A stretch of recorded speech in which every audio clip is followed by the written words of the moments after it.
ছেলেমেয়েরা মাধ্যমিক পরীক্ষা দেবেন বা দিচ্ছেন, এই চিন্তায় অনেক অভিভাবক তো নিজেরাই নাওয়া খাওয়া ভুলে গেছেন।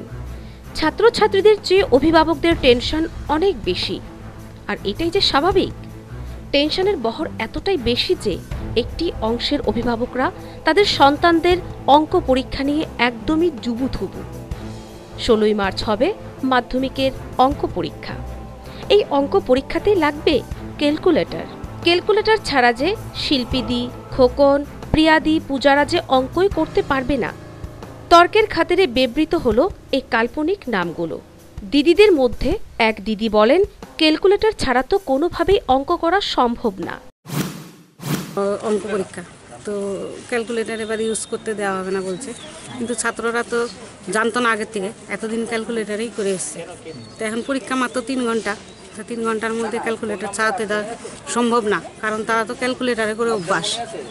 তো আমরা চাই সবাই মিলে, সব গার্জিয়ান মিলে, যে এবার যাতে ক্যালকুলেটরটা দেওয়া হয়। এবার না, সবসময় যাতে ক্যালকুলেটরটা দেওয়া হয়, সবার ছেলে মেয়েদের চিন্তা করি এই কথা বলা।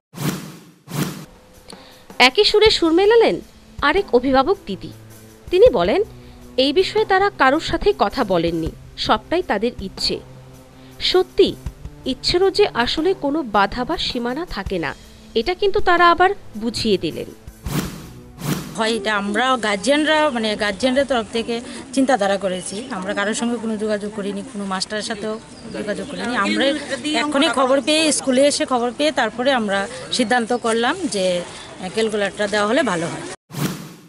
কি দিন এলো রে বাবা, পরীক্ষায় অঙ্কের হিসেব মেলাতে চাই ক্যালকুলেটর। তাও অভিভাবকদের এই আবদার।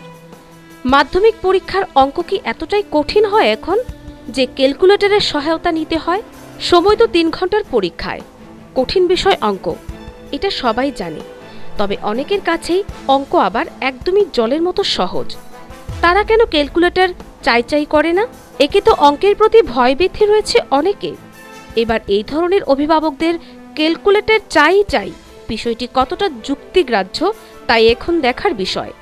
মধ্যশিক্ষা পর্ষদ কি করে এখন, এটাই দেখার। Bureau report, news vanguard.